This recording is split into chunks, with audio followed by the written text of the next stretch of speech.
os povos, é para louvar o Senhor, né? E a Bíblia diz, porque muito grande é a sua misericórdia para conosco, ou seja, é grande a misericórdia do Senhor para conosco, e a fidelidade do Senhor subsiste para sempre. A fidelidade do Senhor, ela é para todo sempre. Aleluia. Eu quero fazer uma oração por você que está já nos acompanhando, em nome de Jesus Cristo. Senhor, Querido nosso Deus e nosso Pai, em nome de Jesus Cristo, ó Deus, nos colocamos, Senhor, mais uma vez diante de Ti, Senhor, nesta noite, meu Pai, para estarmos orando e abençoando o Teu povo, Deus. Em nome de Jesus Cristo, abençoe a nossa igreja, abençoe todas as igrejas, abençoe todos os pastores, abençoa, meu Deus, todos os Teus povos, Pai, por este mundo afora. Em nome do Senhor Jesus Cristo, nós oramos a Ti, clamando e pedindo pela Tua graça, Teu amor, Tua bondade, Tua misericórdia, em nome do Senhor Jesus Cristo. Amém. Amém, Jesus. Graças a Deus. Graças a Deus, né? Então hoje estaremos falando sobre a conduta exemplar do cristão, né? Temos algumas pessoas já entrando aqui conosco, graças a Deus, né? Vamos estar juntos. Pega a sua Bíblia. Vamos estar falando no livro de 1 Pedro, capítulo 2, tá? Vamos lá, capítulo 2, e vamos começar com o versículo 11. 1 Pedro, lá no finalzinho da Bíblia, capítulo 2, versículo 11. Assim diz a palavra do Senhor. A vida cristã exemplar, né? Um exemplo na Bíblia para mim, para você, para todos os cristãos que são seguidores de Cristo, tem um exemplo na Bíblia a ser seguido. Vamos lá. Amados, peço a vocês, como peregrinos e forasteiros que são, que se abstenham das paixões carnais que fazem guerra contra a alma. Primeiro versículo.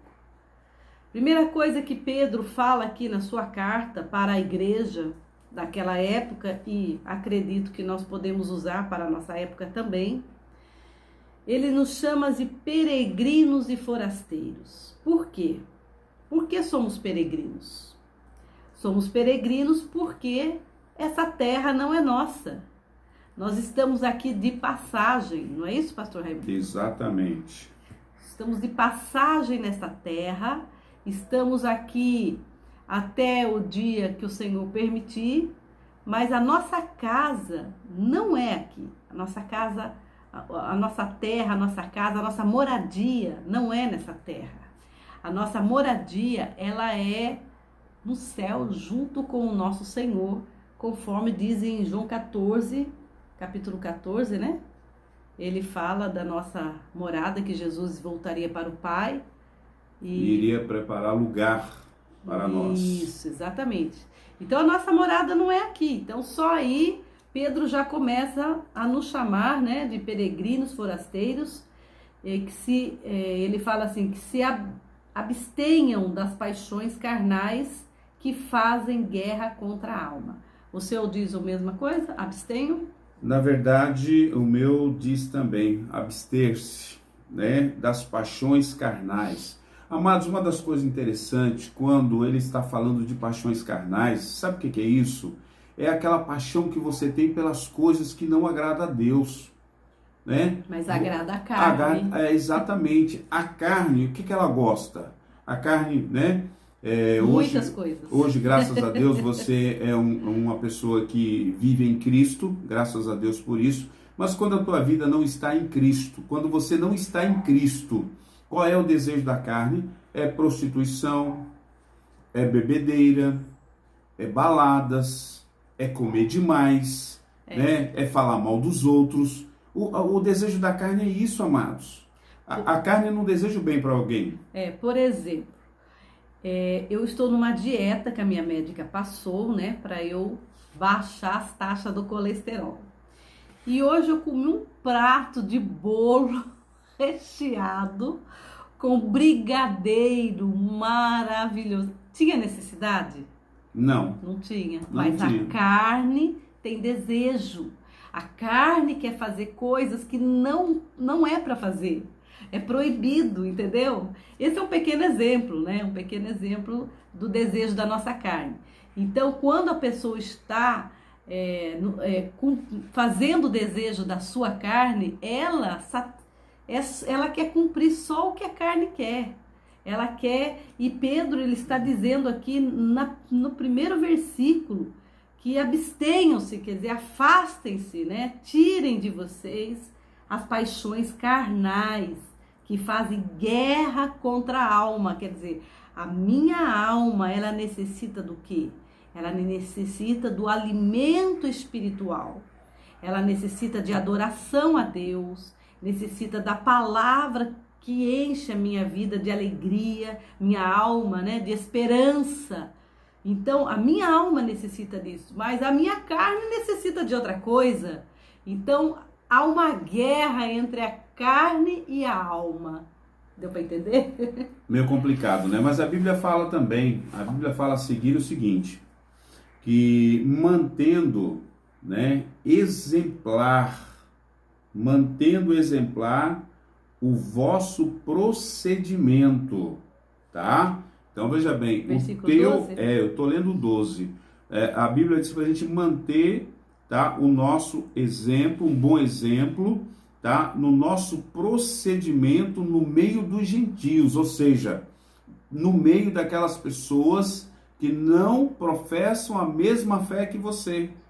É aí que você precisa manter o bom exemplo, um bom procedimento, para que naquilo que falam contra vós outros, como de malfeitores, observando-vos em vossas boas obras, glorifiquem a Deus no dia da visitação, né? Também vou ler no meu, que está um pouquinho diferente a palavra, né? Mas quer dizer a mesma coisa.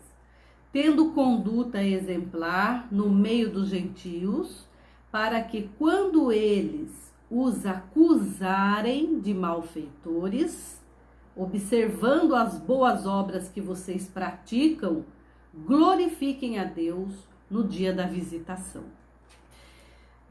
Isso é importante. Então, a conduta exemplar, ela é mais importante no meio, né, das pessoas que ainda não têm um conhecimento de Jesus como você tem, entendeu? Você no meio das pessoas, no meio de uma festa, no meio de uma sociedade, no meio do seu trabalho, no meio de pessoas que você convive, né?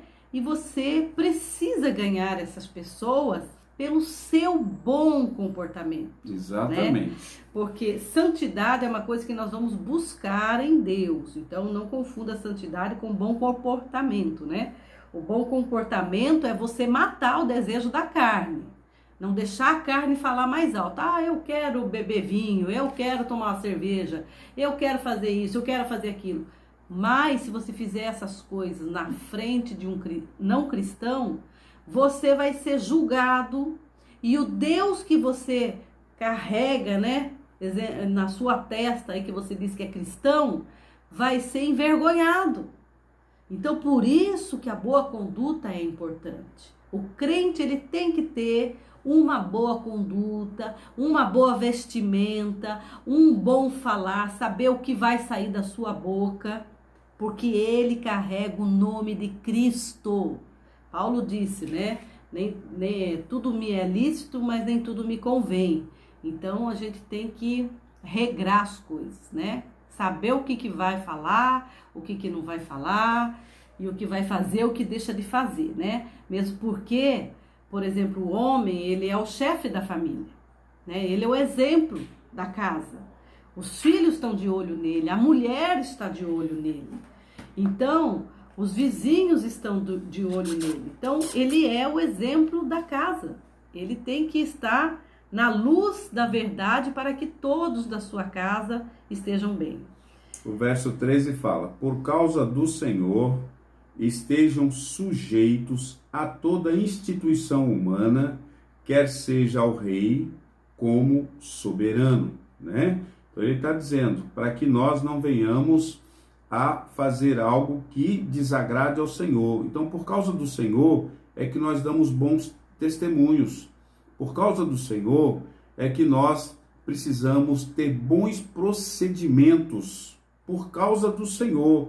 Aonde? Aonde estivermos. Diante de um governo, diante de autoridades, diante da nossa igreja, em todos os lugares. Nós precisamos dar esse bom testemunho, que a Bíblia chama de um bom procedimento. Esse é o procedimento de um cristão, amados. O cristão, ele precisa ser um exemplo, não é? As pessoas têm que olhar para ele e ver nele um exemplo de cristão.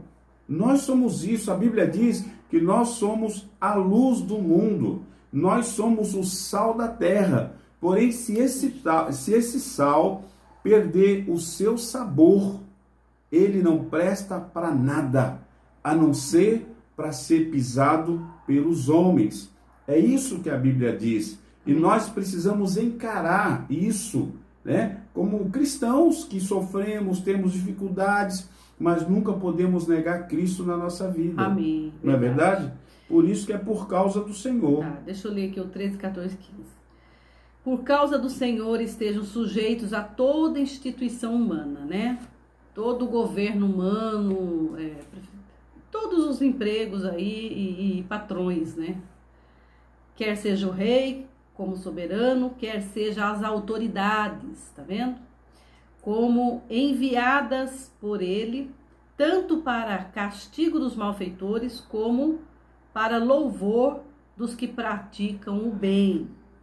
Porque assim é a vontade de Deus, que a gente seja sujeito às autoridades, que pela prática do bem, vocês silenciem a ignorância dos insensatos, né?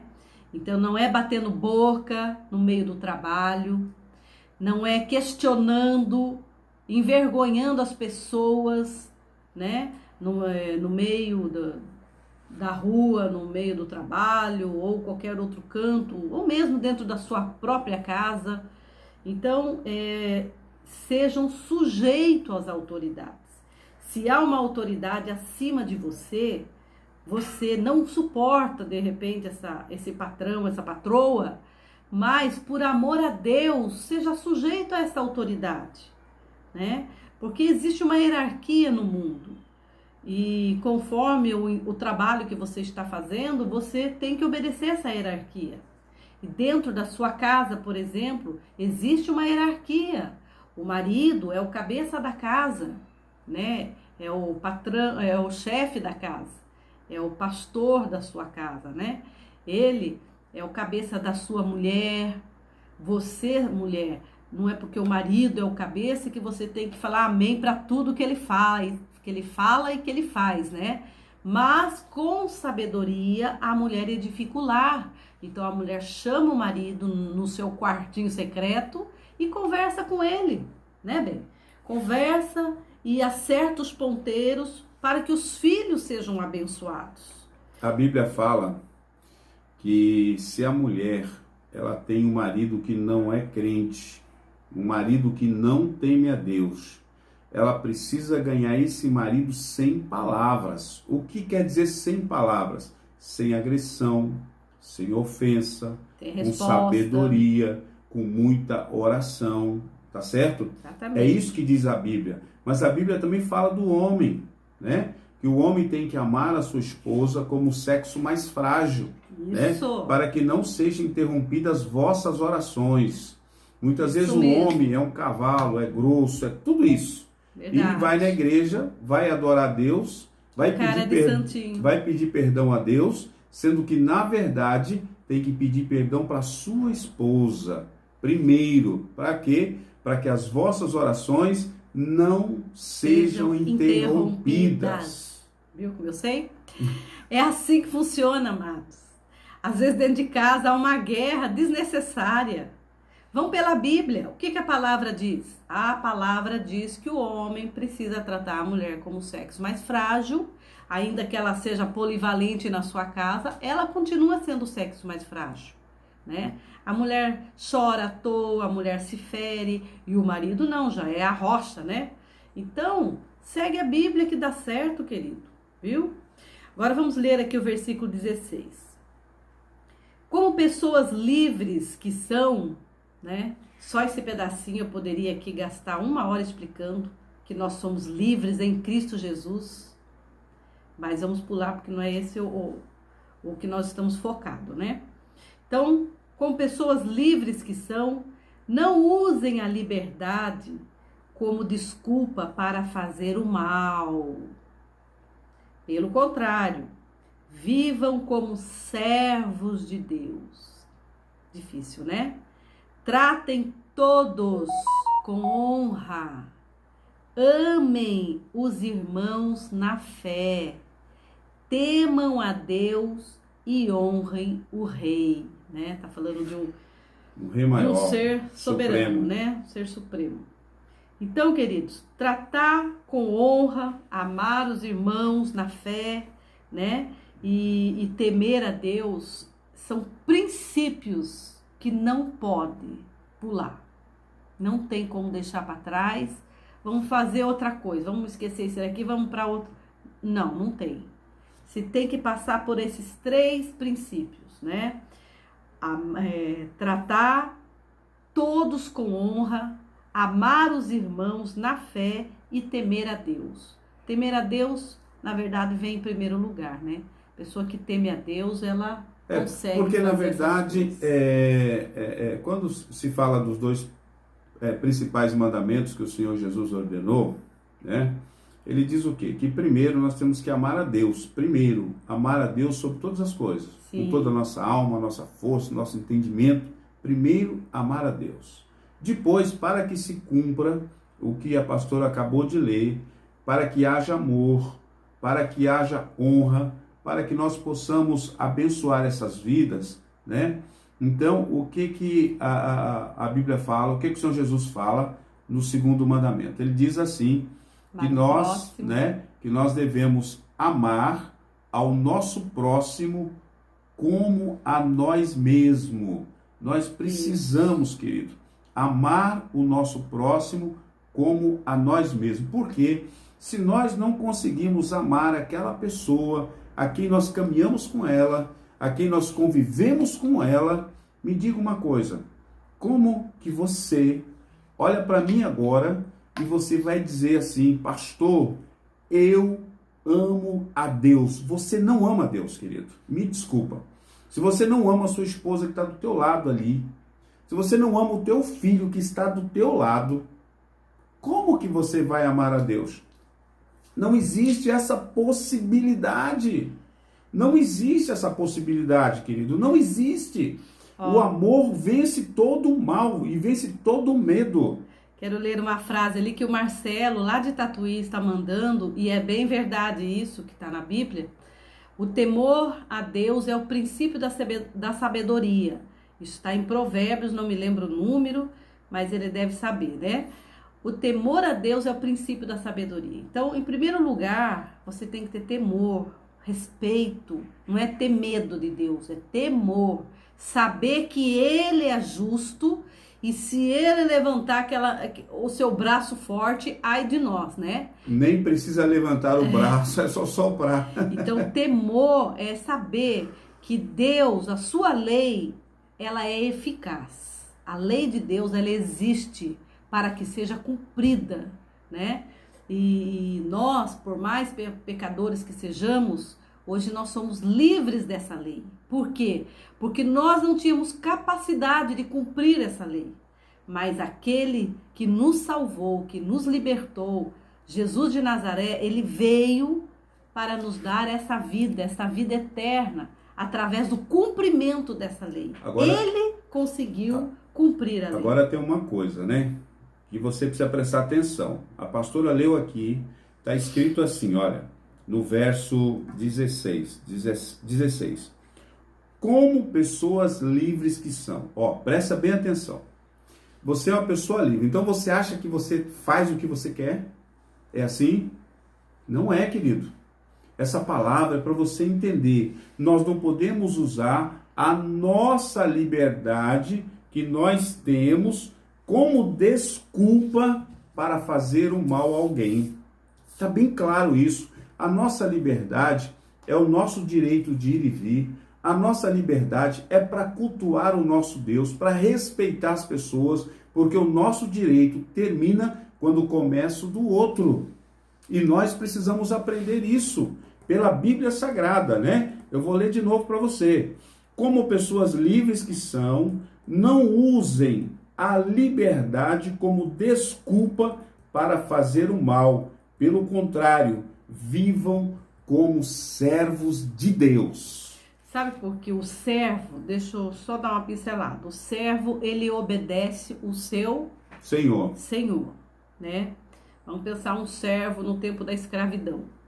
Ele era comprado pelo seu senhor e ele obedecia somente o seu senhor. Esse é o servo escravo, né? Aí nós éramos escravo, a Bíblia diz que nós éramos escravo do pecado. Do pecado, exato. Me fugiu. Nós éramos escravos do pecado, né? Nascemos em pecado. Nascemos em pecado, éramos escravos do pecado, vivíamos no pecado. Jesus veio e nos resgatou, comprou a cada um de nós com o seu sangue. E agora nós somos livres do pecado, mas somos servos daquele que nos comprou. Estão me entendendo? No tempo da escravidão era assim, o seu senhor comprava os seus escravos. E Jesus veio e nos resgatou, nos comprou. Pagando um alto preço. Com o seu sangue, né? Então, hoje nós somos servos do Senhor. E como servos do Senhor, muitas vezes nós temos que nos calar para não ferir o nosso próximo, que também é filho do Deus Altíssimo. Prosseguindo a leitura, no versículo 18, vamos entender melhor sobre ser servo cristão.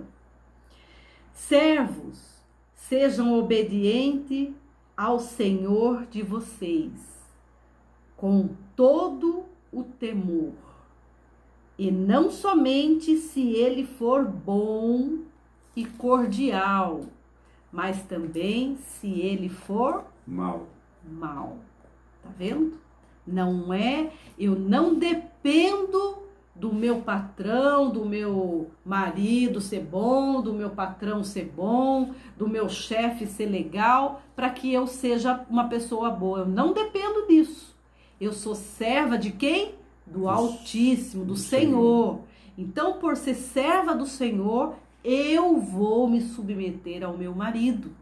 Seja ele quem for. Seja ele uma pessoa dócil, santa, né, abençoado, ou seja ele um cachaceiro. Eu sou esposa dele, então eu tenho que ser serva dele. Ah, não, aí não, pastor, assim já é demais.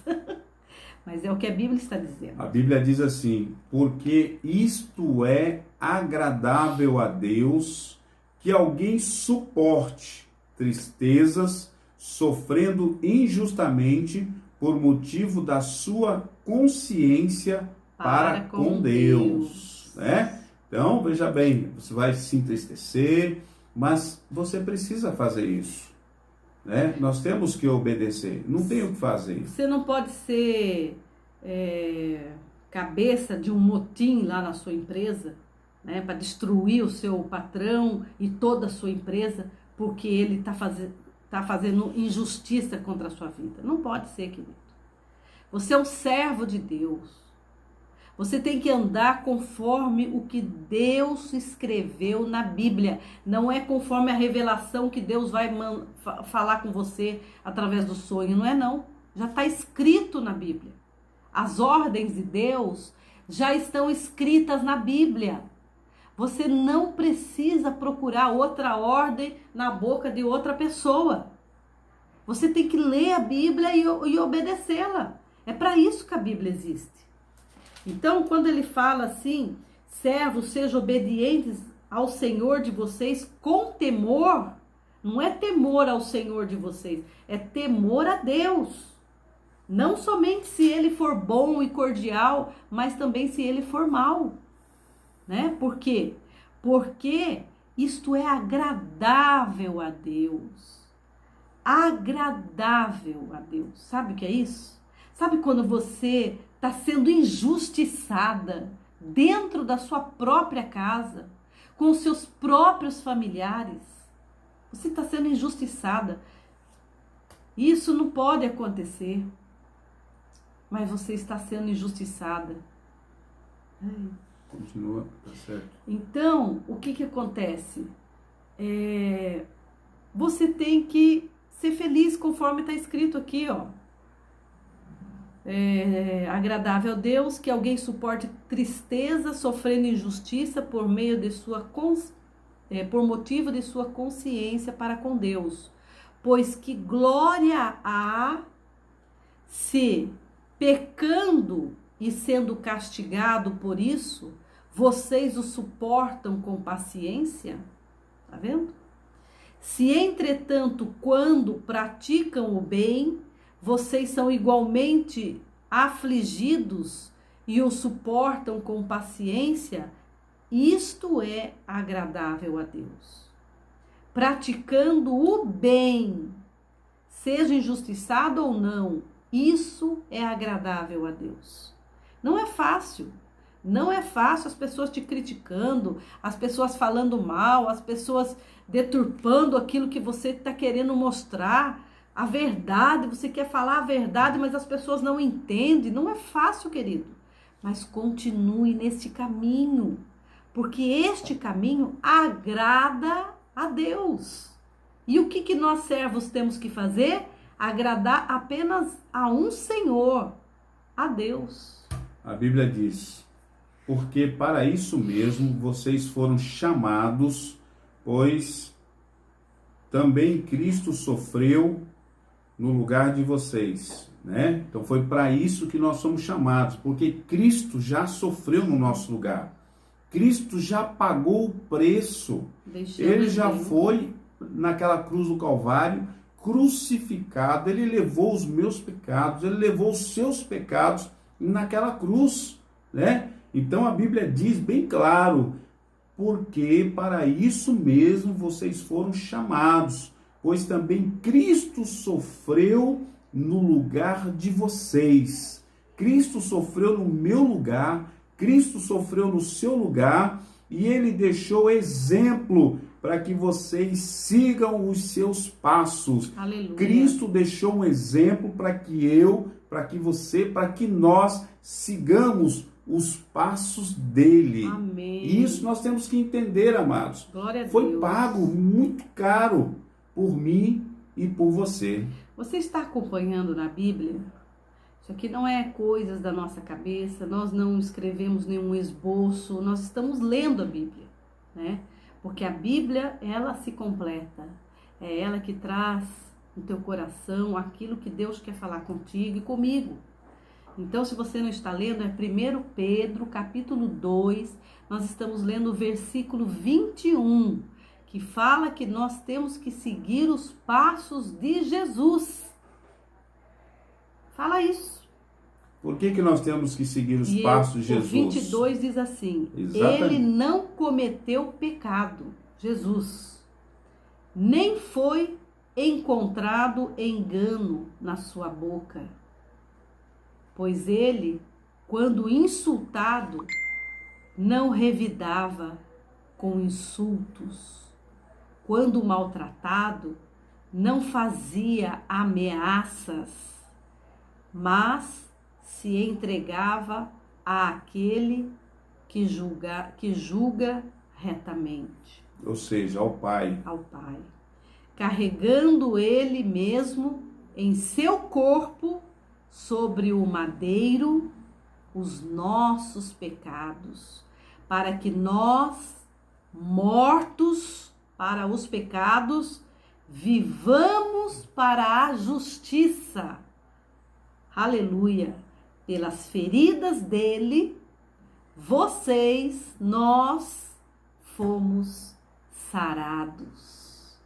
porque vocês estavam desgarrados como ovelhas, agora, porém, se converteram ao pastor e bispo da alma de vocês, Jesus Cristo. Aí está um grande, aí tá um cumprimento. Glória a Deus. Veja bem, está um cumprimento daquilo que foi dito pelo profeta Isaías.